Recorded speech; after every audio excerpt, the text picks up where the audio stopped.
Scène de liesse hier soir dans les rues d'Alger. Ces Algériens viennent d'apprendre que le président Abdelaziz Bouteflika a décidé de renoncer à un 5e mandat. Une victoire pour ces manifestants après 3 semaines d'une mobilisation inédite pour exiger la fin d'un règne de 2 décennies. Mais leur combat n'est pas encore terminé. C'est la première étape réussie par le peuple algérien. On s'est débarrassé de Bouteflika et maintenant c'est tout le système qui doit disparaître. Franchement, aujourd'hui, pour nous, en Algérie, c'est une très très bonne nouvelle. Et ce qu'on s'attendait, c'est vraiment arrivé, quoi. On vit dans une prison, mais grâce à Dieu, on a gagné, on restera en paix jusqu'à la fin.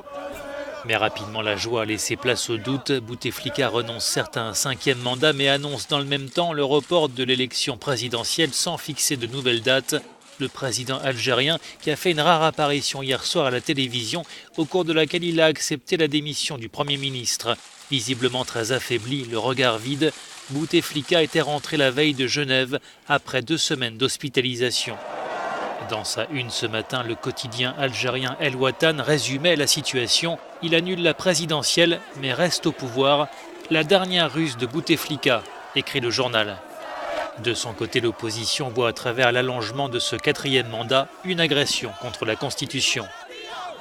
Les regards se tournent aussi vers l'armée. Dimanche, le chef d'état-major affirmait « Le peuple et les militaires ont une vision commune de l'avenir », semblant ainsi prendre ses distances avec le président Bouteflika, dont il avait soutenu la candidature.